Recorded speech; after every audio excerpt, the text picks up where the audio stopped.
Welcome everyone back to Poppy and Oz. Hope we're all doing really well. If you're new around here, hit that like button, the subscribe. It really helps the channel out, and you've been doing that really well. So thank you very much for that. You can become a member of the channel. You will be seeing this first if you are a member. That is part of the new incentives for the membership, trying to get you some value. So you'll see this first. So hi members, and if you're not a member, hi. So welcome to the show. If you could do me a favour as well, after this, there is going to be a link to check out the Elijah Holland's documentary.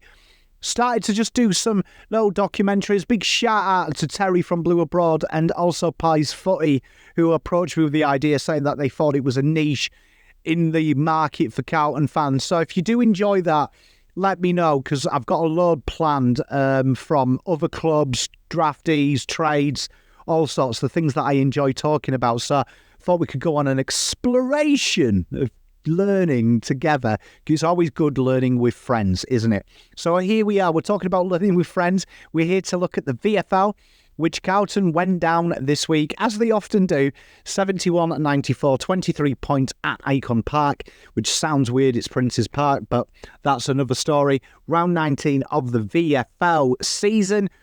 And it was a game really that kind of like just copy and paste any of the previews and reviews you've watched before. It was a game that, you know, the Blues had a little bit of a late flurry towards the end and pegged it back a little bit. But all in all, it was really from start to finish, aside from about 12 minutes into the first where Carlton almost drew level. It was them all the way, really, Brisbane. And it was a real interesting one, this, because you look at the Brisbane side, and it's something that I always say, that the form with Carlton has been really depreciated because players are in and out of this team almost 4 or 5 every week. Where you look at Brisbane, they've hardly suffered any injuries throughout the year. Devon Robertson's been a big feature. He was sensational in this game. Absolutely tore the game to pieces. James Madden, Jared Loyne, Zane Zastelski, Harry Sharp, Brandon Ryan, Connor McKenna, James Tunstall, Darcy Fort, Reece Torrent, Carter Michael, Will McLaughlin, Noah Answorth. Like, all these players are literally AFL grade, and players that really have been somewhat kind of really just allowed to develop. Luke Beacon is also on the AFL list there, and you really didn't see the difference there. These guys were really the staples. When you think about this game in the terms of who stood out, it was definitely the senior players. And then they've got really good, solid players just mixing it up there. Ewan McPherson was unlucky probably not to be drafted a few years ago, but he's really rambustious and really hard and physical. These players have been there and done it, and are good state league footballers as well. And where you look at the Blues, they've gone with that like kind of more defensive approach. You really did a more junior approach, should I say. You can see that the makeup here is more some seasoned veterans like your Xavier Mayers and your Will Whites, with some just real young youth players. And this is a big thing for the Blues to really try and get going. I think in an ideal world, they probably expected to see 4 or 5 AFL players every week fighting for it. And unfortunately, they've been drafted into the senior side as we've had injuries. So no excuse for them. They've got to do it. I kind of like it because it means these young lads, your Cooper Lords, your Jack Carrolls particularly, are really having to learn the game in a smorgasbord of fuckery, is the best way that I can talk about it. And that's good, because it means that they're going to have to be a lot more senior than they should be. And it's positive that a few of them have stood out. So I don't mind it, to be honest. Results-wise, it's not very good. But I think from the standpoint of the development, they're going to have to nut up very quickly, as opposed to just hide behind the senior bodies. And this time next year, I think it'll stand them in good stead. So let's get really into the players. Let's do it. I'm all about that intro. But Jack Carroll, let's talk about him. 24 touches, the 15 kicks, 83.3 disposal efficiency, 4 marks, 7 inside 50s, 1 rebound 50, 7 contested possessions, the 4 intercepts, which were a little bit of a delight. Clearances 3, 10 score involvements, 2 tackles. I watched this game, right? I gave him a 6.5, probably unlucky not to have a 7. I thought he really was like the metronome of it. And when you watch Carlton play, particularly in the seniors, at times around stoppage and clearance were almost like holding off. And when you watch good teams, around stoppage, you can really see that there's like almost a method, dare I say it, a method to what they're trying to do, as opposed to at Carlton at times, particularly around stoppage, feels like we just made it up on the fly, which is always a worry. But when you watch the good teams, you know, your Doggies, your Sydneys, teams that are very good defensively, but also very good offensively from stoppage and clearance, there is definitely a plan to stop someone, but also clear the way. And what I really liked about Jack Carroll's game this week is he really understood the mandate, and he really did try and buy Cooper Lord some space to do what he needed to do. It was a real solid game, this, and probably with the injuries, he's probably a shoe-in to play this week. So, good game from Jack.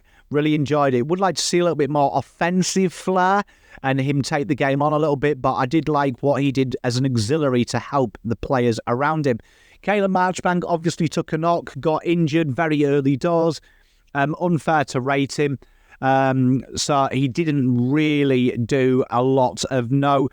Ended up, as we can see there, had the 4 touches, the 1 kick, 50% disposal efficiency. That is a typo, the disposal, ignore that, but it is 4. 1 contested possession. The 2 tackles. This game was really interesting. It could have started out really, really good for him. He did look very up for it defensively. Did get caught out very early in a marking contest, but I am genuinely worried about Caleb Marchbank. I think that may be the death rattle on his Carlton career. It was a sad way to go out, if so. I hope it's not the case, but it did feel kind of that may be the last chance saloon for him. Jackson Binns, 23 touches, 15 kicks, 78.3 disposals, 2 marks, 1 inside 50, 5 rebound 50s, 4 contested, 3 intercepts, 1 clearance, 5 score involvements, 6 out of 10. It was not the game that we expected last week, but you could see the step up in class here. This was a lot better of a team. Very interesting, though, that there was no tackles. I did like his work rate down the back, but again, the pressure from Jackson for me against a very good outfit who Brisbane are, a lot of AFL talent, I felt did show that offensively he's pretty good in the terms of he finds the ball, he makes himself an outlet. But this week, there was real no impact offensively and slight impact defensively in the rebound avenue. But this is an interesting one because to play wing in the seniors, we'd have to change this up. Now, with Matt Carroll coming out, is there a chance on half forward? This would be something that the Blues are going to have to maybe experiment in the VFL. It's probably a bit too long in the tooth to do it now, but definitely something that I would like to see us maybe just have a think about this week. I think we've got the personnel to replace Matt Cottrell, but maybe a half-forward gig in the next VFL game could be something of note. 6 out of 10 for Jackson. Harry Lemmey! I've been warning we're going to see a good game from the Lem Dog. And we saw a good game from the Lem Dog. Really, really good work. And I am really enjoying how the Blues have got this right. Liam McMahon, the main target. Harry Lemmey, learning as if he was in the seniors. To be that secondary target, to be smart, to be clever. The way he worked off Jack Lefroy and Liam McMahon was a joy to behold. He really found them pockets of space. He worked in between the leads. He made himself available. The 9 marks, 16 touches, 4 inside 50s. There was a little bit of Charlie Curnow about this game as well, willing to get up to 60, 65 out of goal and then deliver it inside 50. Took his 3 goals well. Probably could have had more. Has to be said as well. Could have probably been a wee bit more good goals here. That's me being picky, though. That's me being totally picky. 2 behinds. Nice little set shot. His tackle intent in the forward half was good. 7 score involvements from him. Very impressed with him. And at 8 out of 10, good to see Lemmey having a bit of form. Lewis Young down back, 23 touches. I want to give Lewis Young a big shout out. 74% disposal efficiency. The speed in which he moves the ball now is becoming noticeably quicker. And with Matt Pitternet in the seniors at the moment, kind of looking a little bit like a kid lost in a shopping centre is probably the best way I could do it. His mum threatened to leave him in the aisle, and she's in the car now, and he's got big questions. Matt Pitternet has to has got 4 weeks, really, until TDK comes back. He needs to be owning this position, and you can see the way Voss has deployed Pitternet in the last 2 weeks out on the wing as that exit target, and he's had no marks. It is a big concern that at the moment they're trying to find Pitternet something else to do, and it's not quite working. And this is a very interesting predicament because Carlton have gone with Lewis Young as solo ruck before, and they did win. So that is an option. I would love to see Lewis Young full-time ruck with Alex Murkoff as an option because his work around the ground, Lewis Young, this week was really good. It's a 6 out of 10. Now, defensively, he got caught out, but some of his exit kicks out the back when he was rucking were really good in the terms of how he presented and how he marked, how he brought it to ground. The 2 score involvements showcases that, and the 11 intercepts is good. Now, is this an option for Carlton as a break glass in case of emergency? Why not have a look at it in VFL first to see what it goes? But I didn't mind his ruck work, to be honest, this week. He did have the 5 hit-outs. He was against Darcy Fort. I don't think he shamed himself. He definitely, when he played Tom Gillet and Brandon Ryan, who were 2 ruckmen who are in AFL, particularly Brandon Ryan is a ruckman. Tom Gillet, obviously, is a draftee this year, and he's only a baby. But I did think he battered Brandon. I don't think he looked out of place against Darcy Fort. 6 out of 10. And I'm really proud of him that he's working on that pace of how he uses the ball. That was quite solid from him. The 3 tackles as well, the 4 rebound 50s. But the intercepts, it's all there. Rob Monaghan, my boy, Pommy and Oz certified, 10 touches at 50%, 3 rebound 50s. Funny that Carlton deployed him a little bit further behind the ball. When we did talk about this, I think half-back row could be there. Was very strong on the intercepts as well, was the old lad. I did enjoy how he went about it this week. He really did look to shark it. I like this new position for him. I'm a big, big fan. I think we've accidentally found the role for him. There was a little bit of Zach Tui's early games, Kieran Byrne about him, where he's still learning the position. He's still trying to get a bit comfortable with the egg-shaped ball. But this has merit. Look out for this towards the end of the year. Billy, the Kid Wilson, another Pommy certified player. We're a big fan of Big Billy. Good to see him back out there. Used the ball incredibly well 11 times, 91 touches, 4 marks, 4 rebound 50s, 4 score involvements. Just the 5 out of 10. I thought defensively this week he was caught out of position. And I do question this week. I felt it was a bit like watching Adam Sard at times in the terms of that it felt like we were at another level of understanding and not using his weapons. I understand he's there to learn, but I think he played quite a bit of lockdown here, which I didn't like. I want to see him more offensive, but great to see him back out there. He is a shoo-in to debut in 2025. Cooper, Lord, oh God, you know me, I'm a sucker. I love George Hewitt, my Rodri. Well, we've got Rodri too. If he's Rodri, this is Michael Carrick. 27 touches, 59.3 disposal efficiency. The 17 kicks, he says one is 17 kicks, 4 marks, 5 inside 50s, 2 rebound 50s, 2 intercepts, 4 clearances, 4 score involvement, 6 tackles. Carlton need to look at stoppages in the seniors, and they keep flirting with it, and they don't seem to want to give any love to Matt Kennedy. It seems to be they're trying to pigeonhole it.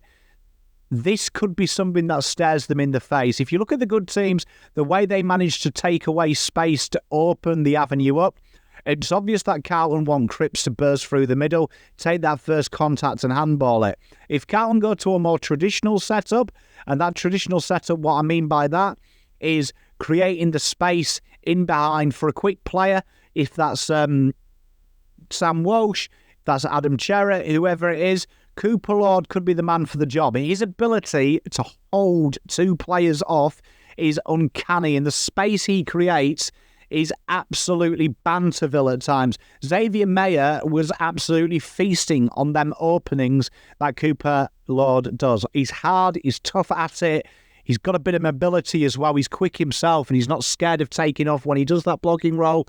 8 out of 10. And we finish with the lesser-named players. Dom Aku. 9 touches on his 50th. Well done, Dom. Congratulations, brother. Caught out defensively. This is, again, another interesting one with him because I don't feel like we're using his weapons. He started to use the ball a bit better as well, as shown by his disposal efficiency.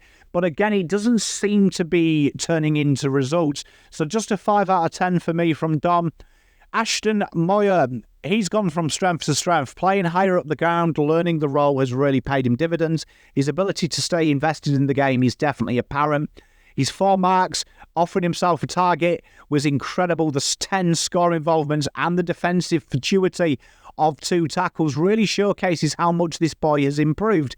It is worth noting that he is a lot different footballer to when he first arrived at this football club, and that is a real pleasure to see. That's really important. 6 out of 10 for him. Could have done with a goal, but I really enjoyed his work rate and his team-first attitude. That's a real strong performance, and Ashton's really put in a couple of performances this week. Alex Murkoff, I really did enjoy his game. Now, we're never going to get good ball use from him. He's never going to be a superstar in the terms of everyone's going to compare him to TDK. But as an Alex Murkoff, he's really, really, when he does games like this, I get excited. It makes me happy. He was very strong in the contest, very strong, the leading clearance player on the ground. He's hard at it. He puts the effort in, puts the energy in. 6 clearances, 37 hit-outs. I thought he didn't look out of place against Darcy Fort. His tackling was incredible as well. 7 out of 10. I really did enjoy this role. And his work around the ground this week was phenomenal. That's the boys then. Let me know what you think. Thank you very much for watching the video. Give it a like and a share to your friends. Peace, love and light. Mwah. Pull out.